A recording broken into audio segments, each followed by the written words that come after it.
السلام علیکم ورحمۃ اللہ وبرکاتہ۔ الحمد للہ کفا وسلام علی عبادہ الذین اصطفى، اما بعد فقد قال اللہ تعالی فی القرآن المجید: اعوذ باللہ من الشیطان الرجیم، بسم اللہ الرحمن الرحیم۔ الذی خلقنی فہو یہدین والذی هو یطعمنی ویسقین وإذا مرضت فهو یشفین والذی یمیتنی ثم یحیین والذی اطمع ان یغفر لی خطیئتی یوم الدین۔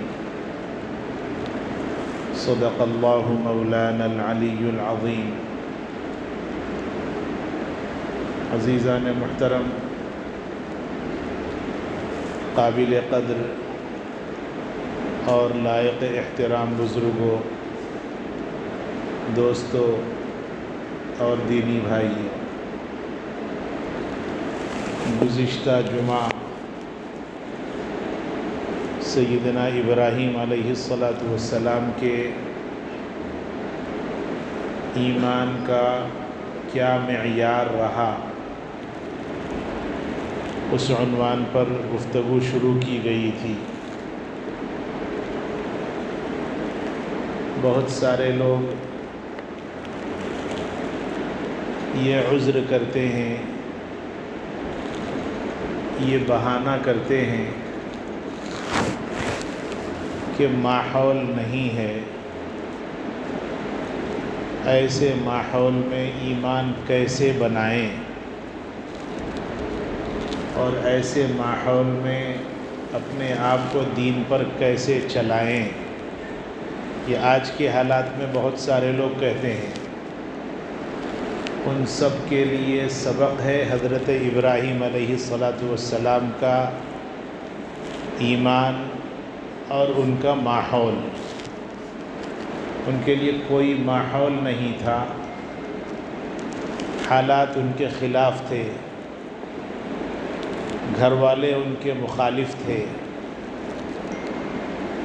ماحول پورا کا پورا کفر والا اور شرک والا تھا۔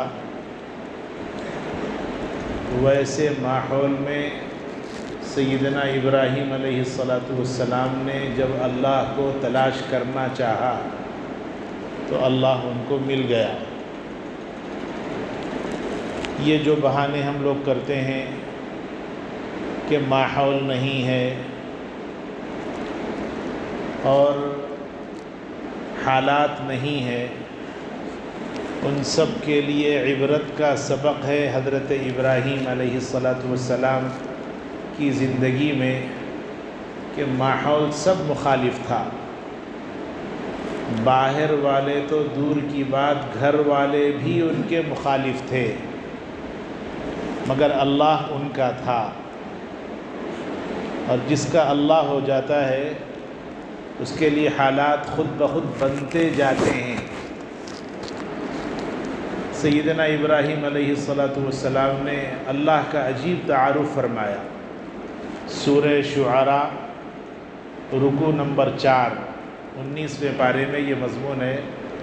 اللہ تعالیٰ فرماتے ہیں حضرت ابراہیم نے اللہ کا جب تعارف کروایا تو فرمایا: فَإِنَّهُمْ عَدُوٌّ لِّي إِلَّا رَبَّ الْعَالَمِينَ الَّذِي خَلَقَنِي فَهُوَ يَهْدِينِ۔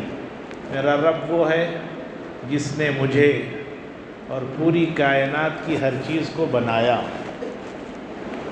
اور پھر یوں ہی بنا کر چھوڑ نہیں دیا، بلکہ ہم کو سیدھے راستے کی رہنمائی فرمائی کہ یہ سیدھا ہے، یہ خراب ہے، یہ ایمان والا راستہ ہے، یہ کفر والا راستہ ہے، اس راستے پر چلو گے جنت میں جاؤ گے، اس راستے پر چلو گے جہنم میں جاؤ گے، یہ اللہ کا راستہ ہے، یہ شیطان کا راستہ ہے۔ یہ سب اللہ نے سمجھایا۔ الذی خلقنی فہو یہدین، اللہ وہ ہے جس نے مجھے پیدا کیا، پھر وہ میری ہر موڑ پر رہنمائی کرتا ہے. یہ نہیں کہ آج راستہ بتا دیا اور اس کے بعد خاموش ہو گئے. نہ، عربی جو جانتے ہیں وہ اس بات کو اچھی طرح سمجھتے ہیں. یہاں پر اللہ نے فعل مضارع استعمال فرمایا، اور فعل مضارع کا مطلب یہ ہے کہ جب جب ضرورت پڑتی رہے گی اس وقت میں اللہ تعالیٰ رہنمائی کرتے رہیں گے، بے یار و مددگار نہیں چھوڑیں گے. اور کوئی گمراہی کے راستے پر چلتا رہے تو اس کو گمراہی کے راستے پر چھوڑیں گے نہیں. الذی خلقنی فہو یہدین، راستے کی رہنمائی کرتا رہے گا. کسی جگہ آپ کو جانا ہے، لوکیشن آپ نے اپنے پاس اپنے فون میں گوگل میپ آن کر لیا، آپ کہیں جا رہے ہوں، آپ کو مسلسل رہنمائی کرتا رہے گا. یہ چھوٹا سا فون، فانی فون جس کی کوئی ویلیو نہیں، لوگوں نے جس کو بنایا وہ آپ کو منزل مقصود تک پہنچاتا ہے. جنگل میں ہیں آپ، ایسی جگہ جہاں کبھی نہیں گئے، راستے سے واقف نہیں، گلی سے واقف نہیں، سڑک سے واقف نہیں ہے، مگر آپ سے کہتا ہے سیدھے جائیے، رائٹ میں مڑیے، لیفٹ میں مڑیے، سیدھے جائیے. یہ آپ کا پوائنٹ ہے جہاں آپ کو جانا ہے. تو یہ چھوٹا سا فون جس کو انسانوں نے بنایا، اور یہ فون کا مقصد راستہ بتانا نہیں تھا. فون کا مقصد تو ابتدا میں جب فون بنایا گیا اس کا مقصد صرف بات کرنا تھا. بعد میں اس میں ایڈیشنل چیزیں ایڈ کرتی گئی، یہاں تک کہ اس میں راستے کی رہنمائی کا ایپ بھی ڈاؤن لوڈ کر دیا گیا. تو فون بھی آپ کو ٹھکانے پر پہنچا دے سکتا. تو اللہ جس نے پوری کائنات کو بنایا، آسمان، زمین، چاند، سورج، ستارے، فرشتے، سب اللہ نے بنائے. وہ اللہ الذی خلقنی فہو یہدین، مجھے سیدھے راستے کی رہنمائی کرتے رہتا ہے، چھوڑتا نہیں. بھٹکتا ہوں سیدھے راستے پر لاتا ہے، سیدھے راستے پر چلتا ہوں توفیق دے کر اور آگے بڑھاتا ہے. فرض نمازیں نہیں پڑھ سکتا تھا کوئی، اللہ اس کو فرض نمازوں کی توفیق دے دیتے ہیں. فکر چاہیے. اصل میں ہماری فکریں ختم ہو گئیں، اس لیے اللہ کی رہنمائی ہم کو نہیں ملتی. ورنہ اللہ تو چاہتے ہیں ہر انسان جنت میں جائے. وَلَوْلَا أَن يَكُونَ النَّاسُ أُمَّةً وَاحِدَةً لَجَعَلْنَا لِمَن يَكْفُرُ بِالرَّحْمَنِ لِبُيُوتِهِمْ سُقُفًا مِّن فِضَّةٍ وَمَعَارِجَ عَلَيْهَا يَظْهَرُونَ. عجیب آیت ہے. اللہ نے فرمایا اللہ کی کائنات بہت وسیع ہے اور اللہ کی مخلوق بھی وسیع ہے.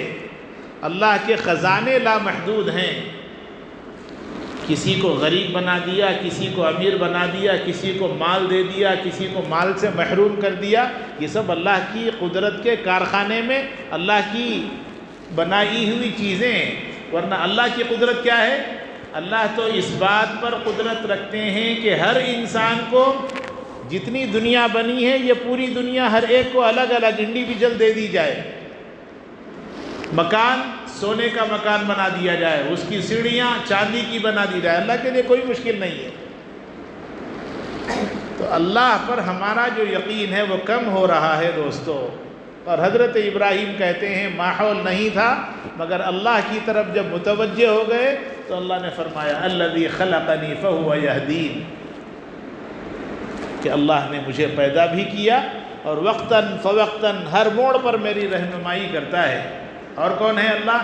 والذی هو یطعمنی ویسقین، مجھے بھوک لگتی ہے تو کھلاتا وہی ہے. کبھی بھوک نہیں ہوتی مگر چاہت ہوتی ہے. جیسے عام طور پر دوپہر کا کھانا 2 بجے 2:30 بجے کھا لیا، 5 بجے کے وقت میں بھوک نہیں ہوتی، چاہت ہوتی ہے. چائے ہو، چائے کے ساتھ بسکٹ ہو جائے، ریفریشمنٹ کچھ ہو جائے. فرمایا الذی یطعمنی ویسقین، وہ اللہ جو مجھے کھلاتا بھی ہے، پلاتا بھی ہے، اور میری حیثیت نہیں دیکھتا، اپنی شان سے کھلاتا ہے. کیا کیا نہیں کھلا رہا ہے. ہماری حیثیت اگر ہم دیکھیں تو ہم دال کھانے کے قابل نہیں، مگر اللہ چیزوں پہ چیزیں، چیزوں پہ چیزیں، کسی بھی اینگل سے دیکھ لیجئے، فروٹس میں دیکھ لیجئے، بے شمار قسم کے ہمہ اقسام کے فروٹس ہم کو کھلا دیتا ہے. تھوڑے سے پیسے ہم ادا کرتے ہیں وہ پیسے بھی اللہ ہی نے ہم کو دیے ہیں۔ پیسہ ہمارا نہیں، سانس ہماری نہیں، جسم ہماری نہیں، ہمارا نہیں، طاقت ہماری نہیں، کوئی چیز ہماری نہیں، مگر کھلا رہا ہے، کھلاتا ہے۔ کھانے میں بھی دسترخوان پر دیکھ لیجئے کئی قسم کی چیزیں، ایک دسترخوان پر 3 4 چیزیں تو روز کا معمول ہے۔ شادی بیاہ سے ہٹ کر اپنے گھر کا روز کا روٹین والا جو دسترخوان ہے اس پر بھی ایک قسم کی روٹی، ایک قسم کا چاول، ایک قسم کا پتلا والا سالن اور ایک قسم کا چاکنے والا سالن، یہ تو ہر دسترخوان پر ہوتا ہے۔ کسی کے دسترخوان پر اور کچھ چیزوں کا اللہ تعالیٰ انتظام فرما دیتے ہیں۔ الذی یطعمنی ویسقین، جو کھلایا دوپہر میں، اگر اس کو ہضم نہ ہونے دے، اس کو ایسے ہی رکھے تو انسان کی طبیعت خراب ہو جائے۔ اس کو کھلاتا ہے، پھر اس کو ہضم بھی کروا دیتا ہے، جو ضروری ہے اس سے انرجی اور طاقت بنا دیتا ہے، جو بے ضرر ہے اس کو رکھتا ہے، اور جو ضرر والی نقصان چیز ہے اس کو اللہ تعالیٰ غلاظت کے ذریعے نکال دیتے ہیں۔ پانی پینا، مشروبات پینا، لیکوڈ پینا، کوئی بھی چیز پینے کے قابل اللہ بناتے ہیں۔ سانس کی نالی، پانی کی نالی دونوں ایسے آپس میں ملی ہوئی ہیں۔ الحمدللہ کہہ کر جب بندہ پیتا ہے تو فرمایا پینے والے کو پینے کے بعد بھی روزہ رکھنے کا ثواب دیتے ہیں اللہ، اور کھانے والے کو اللہ کی تعریف کر کے کھاتا ہے تو کھانے کے بعد بھی روزہ رکھنے کا ثواب دیتے ہیں۔ لقمہ منہ میں گیا، کون سی چیز اپنے ٹھکانے پر جانا ہے، کھانے کی نالی میں جائے۔ سانس کی نالی ہم دیکھ نہیں سکتے، مگر کھانا کھانے کی نالی میں جاتا ہے اور سانس بازو کی نالی سے نکلتی ہے۔ یہ اللہ کی قدرت ہے۔ الذی خلقنی فہو یہدین والذی ہوا یطعمنی ویسقین واذا مرضت فہو یشفین۔ حضرات علماء اکرام نے لکھا واذا مرضت فہو یشفین کے بارے میں، اور جب میں بیمار ہوتا ہوں، کوئی بیماری، پیٹ میں درد ہو گیا، سردی ہو گئی، زکام ہو گیا، نزلہ ہو گیا، اور کوئی بڑی بیماری، اس پر یقین رکھے اللہ پر کہ اللہ شفا دینے والے ہیں۔ یہ یقین رکھ کر اگر پڑھ لے 7 مرتبہ وَإِذَا مَرِضْتُ فَهُوَ يَشْفِينِ، جب میں بیمار ہوتا ہوں، بلکہ اذا کا جب لفظ آتا ہے تو اس کے معنی ہے جب، خالی جب کا مطلب ایک مرتبہ آج نہیں، میری جتنی زندگی ہے اس میں جب میں بیمار ہوتا ہوں فَهُوَ يَشْفِينِ، وہ مجھے شفا دینے والا ہے۔ 7 مرتبہ پڑھ لے، کسی چیز پر پھونک دے، ٹانک ہے ٹانک پر پھونک دے، پانی ہے پانی پر پھونک دے، شہد ہے شہد پر پھونک دے، اور اس کے بعد اس کو یہ یقین سے پی لے کہ اللہ مجھے شفا دینے والا ہے، فرمایا اس کو شفا ہو کر رہے گی۔ اور میں نے ایسے کئی تجربے کئی مرتبہ کیے ہیں۔ وَإِذَا مَرِضْتُ فَهُوَ يَشْفِينِ۔ حضرت ابراہیم علیہ السلام نے اللہ کا تعارف کرواتے ہوئے فرمایا کہ جب میں بیمار ہوتا ہوں شفا دینے والا اللہ ہے۔ کیسے ماحول میں یہ تعارف کروا رہے ہیں؟ باپ کافر، چچا کافر، خاندان کے لوگ کافر، پورے لوگ دشمن ہیں، مگر اس وقت میں اگر تعارف کی ضرورت پڑی، نڈر، بے باک، بے خوف ہو کر کہتے ہیں کہ اللہ وہ ہے جو مجھے کھلاتا بھی ہے، پلاتا بھی ہے، اسی نے پیدا کیا، وہی راستہ دکھاتا ہے، اور جب میں بیمار ہوتا ہوں تو شفا بھی وہی دینے والا ہے۔ وَإِذَا مَرِضْتُ فَهُوَ يَشْفِينِ وَالَّذِي يُمِيتُنِي ثُمَّ يُحْيِينِ۔ یہ ایک مرتبہ ہم سب پیدا ہوئے، یہ ایک ہے ہماری لائف، اس کے بعد کی ایک لائف ہے، مرنے کے بعد جو دوبارہ زندہ اٹھانا ہے وہ بھی ایک ہماری لائف ہے۔ یہ جو زندگی ہے ہماری عارضی زندگی ہے، بہت مختصر، بہت چھوٹی اور دھوکے کی۔ وَمَا الْحَيَاةُ الدُّنْيَا إِلَّا مَتَاعُ الْغُرُورِ، یہ دنیا کی زندگی دھوکے والی زندگی ہے۔ کوئی جادوگر کرتب بتاتے ہوئے مٹھی کے اندر ایسے بند رکھا اور کھول کے دکھایا، چاندی کی کوئی انگوٹھی دکھائی دی، سونے کی دکھائی دی، اور بعد میں پھر کھولا کچھ نہیں ہے، اس سے بھی گئی گزری دنیا ہے یہ۔ اللہ فرماتے ہیں وَمَا الْحَيَاةُ الدُّنْيَا إِلَّا مَتَاعُ الْغُرُورِ، یہ دنیا کی زندگی بالکل دھوکے والی زندگی ہے، جس کی کوئی اہمیت نہیں ہے، وہ ہے یہ زندگی۔ اس کے بعد ہر انسان کو مرنا ہے۔ اب موت کو تو اللہ تعالیٰ نے اتنا آسان کر کے ہر ایک کی نگاہوں کے سامنے بنا دیا کورونا آنے کے بعد۔ پہلے طاقتور یوں کہتا تھا میں جیوں گا 10 سال 20 سال، اب 10-20 سال کی بات نہیں، 10 منٹ کی کوئی گارنٹی نہیں ہے. طاقتور، صحت مند، اچھے تھے، ارے 1 گھنٹہ پہلے بات کی ہے مجھ سے، انتقال ہو گیا ایسا. تو اللہ فرماتے ہیں کہ اللہ وہ ہے جو قادر مطلق ہے. موت کے لیے اللہ تعالیٰ محتاج نہیں ہے کسی کو مارنے میں. ماریں گے، یہ پیدا ہوئے ہم، اب ماریں گے، مارنے کے بعد پھر دوبارہ اللہ تعالیٰ پیدا کریں گے. حضرت ابراہیم نے فرمایا والذی یمیتنی ثم یحیین، اللہ وہ ہے جس نے مجھے مارنے کا وعدہ فرمایا، وہ مارے گا اور پھر زندہ بھی کرے گا. اور زندہ ہونا یقینی ہے، کوئی انکار نہیں کر سکتا. کافر لوگ انکار کرتے تھے، اب ان کو بھی سمجھ میں آ گیا کہ اللہ دوبارہ زندہ کرنے پر قدرت رکھتے ہیں. اسی وجہ سے کافروں کے پاس آپ نے دیکھا ہوگا مر جانے کے بعد جلا دیتے ہیں. پہلے وہ لوگ بھی دفناتے تھے، بعد میں ان کو یہ معلوم ہوا کہ دفنانے کے بعد آدمی قبر میں ہوگا تو قبر میں اللہ تعالیٰ پوچھیں گے، سوال کریں گے. ان لوگوں نے، ان کے پادریوں نے اور ان کے جو ذمہ دار اور رہنما ہیں، ان لوگوں نے کہا کہ ایسا کیا جائے کہ جلا دیا جائے، اور جلانے کے بعد جو راکھ ہوتی ہے اس راکھ کو پانی کے اندر بہا دیا جائے تاکہ اللہ اس کو اکٹھا نہ کر سکیں. اللہ فرماتے ہیں وَضَرَبَ لَنَا مَثَلًا وَنَسِيَ خَلْقَهُ قَالَ مَنْ يُحْيِي الْعِظَامَ وَهِيَ رَمِيمٌ. اللہ فرماتے ہیں ہڈی گل جانے کے بعد چورا چورا ہو گئی، اس کو ہم اکٹھا کر کے بنا دیتے ہیں. اس راکھ کو اکٹھا کرنا کیا مشکل ہے؟ اللہ فرماتے ہیں ہو کر رہے گا. ہم کو یقین آئے، ہم کو یقین نہ آئے، ماننا پڑے گا کہ اللہ دوبارہ یقیناً پیدا کرنے والے ہیں. اور اس وقت میں جنت اور دوزخ کے فیصلے ہوں گے. جن لوگوں نے دنیا میں اچھے کام کیے ان کو یقیناً اللہ کے پاس اللہ کی رضا ملے گی، پل صراط پر سے آسانی سے گزرنا نصیب ہوگا، جنت ملے گی، اللہ کا دیدار ملے گا.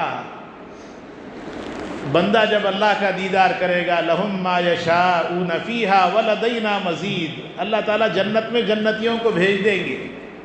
اور جنتی جب جنت میں چلے جائیں گے اللہ تعالیٰ کی نعمتوں کو دیکھیں گے. دودھ کی نہر ہے، شہد کی نہر ہے، میٹھے پانی کی نہر ہے، اور فلاں بہت ساری چیزوں کو دیکھیں گے. بڑے بڑے محل بنے ہوئے ہوں گے، درختوں سے خوشبو آ رہی ہوگی، انسان کے جسم سے خوشبو آ رہی ہوگی، حور ہوں گے، غلمان ہوں گے، ساری چیزیں ہوں گی. وہ دیکھنے کے بعد انسان کے دل میں آئے گا کتنی پیاری جنت اللہ نے بنائی ہے، اس سے اچھی بھی کوئی چیز ہو سکتی ہے. اس وقت میں اللہ تعالیٰ سوال فرمائیں گے کیسی لگی جنت؟ بندے کہیں گے اللہ آپ کی شایان شان جنت آپ نے بنائی ہے. اللہ تعالیٰ پوچھیں گے اور کچھ چاہتے ہو؟ اللہ سے بندے کہیں گے اللہ جو دے دیا بہت دے دیا، اس سے اچھا بھی کچھ ہو سکتا ہے. پھر اللہ تعالیٰ پوچھیں گے کوئی اور چیز دیکھنا چاہتے ہو؟ بندے کہیں گے اس سے اچھا اور کیا ہو سکتا ہے؟ لہم ما یشاءون فیہا ولدینا مزید، جو کچھ چاہا تھا وہ تو دے دیا، اب اللہ اپنا دیدار فرمائیں گے، اللہ کا دیدار ہوگا. ایک ایکٹر آ گیا، کوئی ہیروئن آ گئی، اس کو دیکھنے کے لیے پاگلوں کی طرح لوگ امٹ پڑتے ہیں. اللہ نور تھوڑی تھوڑی خوبصورت چیزوں کو بنایا تو اس کو دیکھ دیکھ کر ہم لوگ عبرت حاصل کرتے ہیں. چاند کو دیکھ لیجئے، سورج کو دیکھ لیجئے، ستاروں کو دیکھ لیجئے. حضرت یوسف علیہ السلام کی خوبصورتی کو تو آپ نے سنا ہوگا کہ پوری دنیا میں آدم سے لے کر قیامت تک جتنے لوگ آنے والے ہیں سب کی خوبصورتی آدھی، یعنی 1 روپیے میں 2 50 کے کوائن اگر رکھے جائیں تو پھر وہ 1 روپیہ بنے گا. وہ 50 کا پورا کوائن حضرت یوسف کو اللہ نے دے دیا. بچا کتنا؟ 50. وہ 50 میں سارے مردوں کو، ساری عورتوں کو، اس میں ہیروئن، ہیرو سب آ گئے. اس میں کسی کو دیکھیے کتنا خوبصورت ہے، رنگ ایسا، آنکھ ایسی، ناک ایسی. لوگ کہتے ہیں حضرت یوسف فلما سمعت بمکرہن ارسلت الیہن واعتدت لہن متکئا وآتت کل واحدۃ منہن سکینا وقالت اخرج علیہن. حضرت یوسف علیہ السلام کی خوبصورتی پر زلیخا فدا ہو گئی، اور پھر زلیخا کو اپنی طرف زلیخا نے اپنی طرف مائل کرنے کی کوشش کی یوسف کو. یوسف بچتے رہے یہاں تک کہ لمبا قصہ ہے. حضرت یوسف علیہ السلام کے بارے میں یہ بات عام ہو گئی کہ یوسف کے اوپر، یوسف اصل میں اس زمانے میں لوگوں کے سامنے عام انسان تھے، بلکہ اس معاشرے میں یوسف کی حیثیت ایک نوکر اور غلام کی تھی، اس لیے لوگوں میں مشہور ہو گیا کہ مالکن سیٹھانی اپنے نوکر کے اوپر فدا ہو گئی۔ زلیخا نے کہا کہ یہ جو کلیریفیکیشن ہے ہونا چاہیے، پبلک کے اندر واضح ہو جانا چاہیے کیا وجہ ہے، میں یوسف کے اوپر کیوں فدا ہو گئی۔ پورے محلے کی اور پورے علاقے کی بڑی بڑی عورتوں کو بلایا، اپنے بڑے سے لان میں اور اپنے بڑے سے ہال کے اندر بٹھایا، ہر ایک کے سامنے سیب یا کچھ فروٹس رکھے، ہر ایک کے ہاتھ میں ایک ایک چاقو دے دی، اور اس کے بعد یوسف کو اشارہ کیا گیا تشریف لائیے۔ حضرت یوسف علیہ السلام تشریف لے آئے۔ حضرت یوسف کے جمال کو، ان کے حسن کو، ان کی خوبصورتی کو عورتوں نے دیکھا تو ان کے جمال، ان کے حسن میں ایسی دیوانہ ہو گئی کہ چاقو اپنی انگلیوں کے اوپر کاٹ لیں، ہاتھوں پر کاٹ لیں، جو فروٹس تھے وہ پورے پھینک دیے اور کہنے لگی قلنا حاش للہ ما ھذا بشرا، اللہ کی قسم یہ انسان نہیں ہے، یہ تو فرشتہ ہے، ان ھذا الا ملک کریم۔ تو دنیا کی چیزوں کے بارے میں جب دیکھیں گے تو یہ کیفیت ہوگی، جب اللہ کو دیکھیں گے جو پوری کائنات کا نور ہی نور، روشنی ہی روشنی ہے، اور پورا ڈائریکٹ اللہ اپنا چہرہ نہیں دکھائیں گے، اللہ تو صرف یہ پیر کی پنڈلی دکھائیں گے، گھٹنے سے نیچے، ٹخنے سے اوپر، پیر کے جو یہ ٹخنا ہوتا ہے، آج کل اردو بولنا بھی مشکل ہے، اردو سمجھ میں نہیں آتی لوگوں کو، ٹخنا کس کو بولتے، اس لیے اب وہ بھی دکھانا پڑا۔ انگلش میں ماہر ضرور بنی ہے مگر اپنی مادری زبان نہ چھوڑیے بھائی، مادری زبان بہت قیمتی زبان ہے، اور اس کی محنت کی، اس کو بچانے کے لیے بہت محنت کی گئی ہے، اور حکومتیں اس کو ختم کرنے کی کوشش کرتی ہیں، اور حکومت اخبار میں، چیزوں میں، سائن بورڈ پر سے اردو مٹا سکتی، آپ اپنے گھر میں زندہ رکھ سکتے ہیں۔ روزانہ پڑھیے، اخبار پڑھنا چاہتے ہیں ڈی سی منگائیے، اردو بھی منگائیے، 5 روپے کا ایک اخبار منگائے تو آپ کی دولت نہیں لٹ جاتی۔ گھر میں کوئی دینی کتاب رکھیے، روزانہ تھوڑی تھوڑی پڑھتے رہیے، مزہ آئے گا۔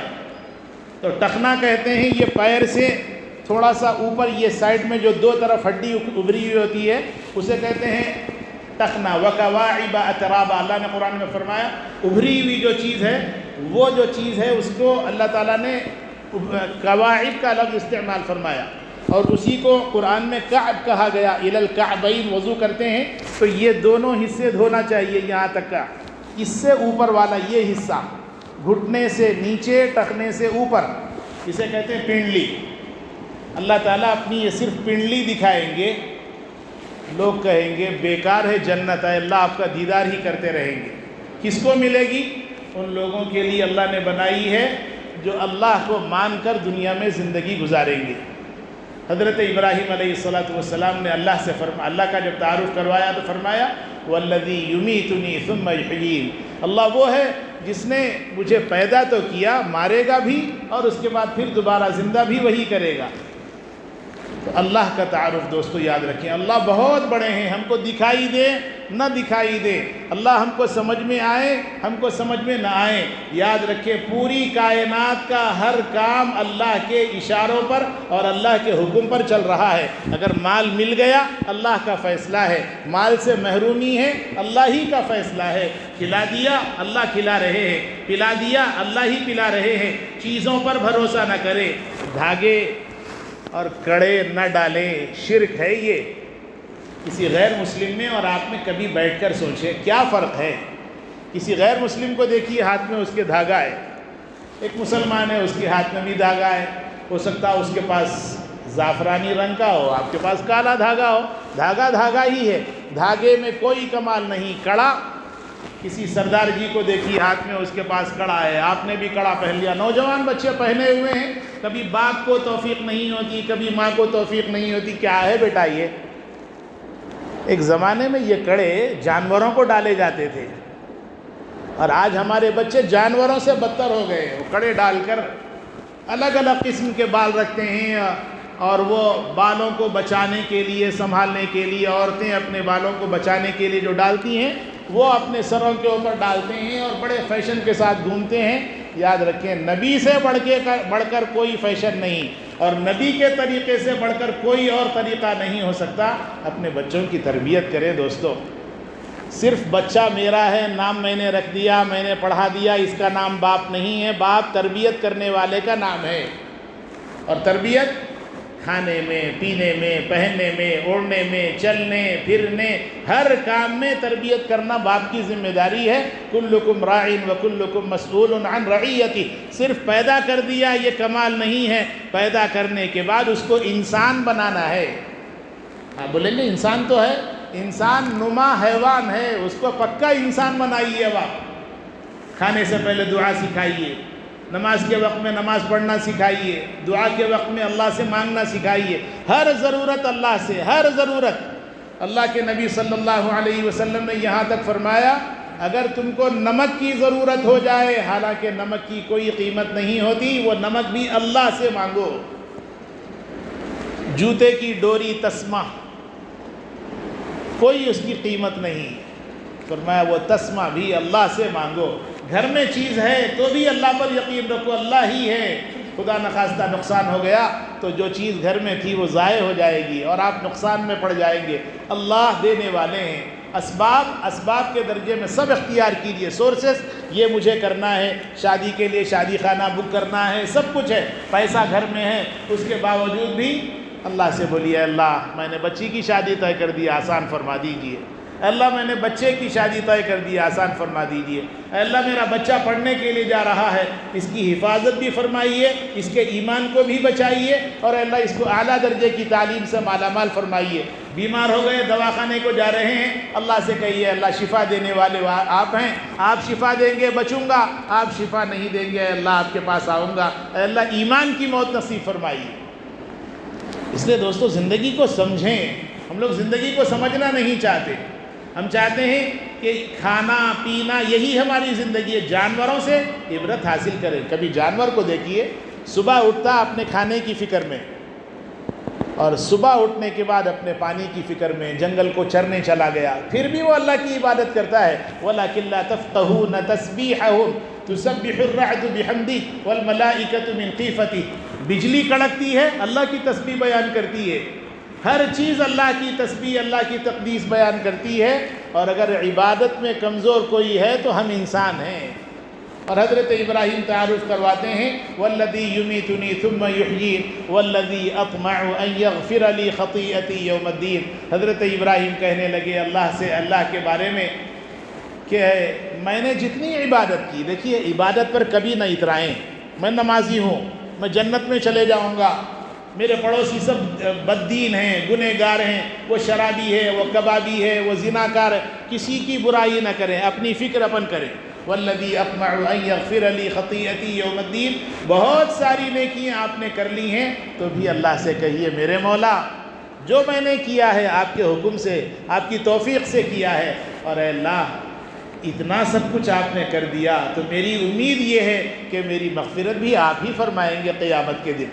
اور یاد رکھیں اللہ جس کی مغفرت کریں وہ بچے گا، اور جس کی اللہ مغفرت نہ فرمائے وہ بچ نہیں سکتا۔ ایک مرتبہ اللہ کے نبی صلی اللہ علیہ وسلم نے یہ ارشاد فرمایا اللہ کی مہربانی سے ہی بخشش ہو سکتی ہے۔ کسی نے پوچھا ہے اللہ کے نبی صلی اللہ علیہ وسلم آپ کے ساتھ؟ حضور صلی اللہ علیہ وسلم نے ارشاد فرمایا ہاں میرے ساتھ بھی اللہ ہی کی مہربانی سے بخشش ہوگی، ہم اور اب کیا ہے۔ اس لیے اللہ کی طرف متوجہ ہوں، ایمان بنائیں، مضبوط ایمان کریں، یقین اللہ کی ذات عالی پر بنائیں، اور یہ یقین رکھیں کہ ہماری ہر ضرورت کی تکمیل اللہ سے پوری ہونے والی ہے۔ پھر دیکھیے حضرت ابراہیم کا جو ایمان تھا وہ ایمان ہمارے اندر آ سکتا ہے۔ اور یاد رکھیں ایمان جتنا مضبوط ہوگا اللہ کی مدد دنیا میں بھی اور آخرت میں بھی ویسی اور اس سے زیادہ آئے گی۔ حق تعالی جل شانہ سے دعا ہے اللہ اپنے فضل سے ہم سب کے ایمان کو مضبوط اور مستحکم فرمائے، ہم سب کی ہدایت کے فیصلے فرمائے، اور ہمارے مرنے کے بعد ہماری مغفرت کے فیصلے فرمائے۔ اللہ ہم سب کو یقین کامل نصیب فرمائے اور اعمال صالحہ کی دولت سے ہم سب کو مالا مال فرمائے، عمل صالح کی توفیق نصیب فرمائے۔ وآخر دعوانا ان الحمد للہ رب العالمین۔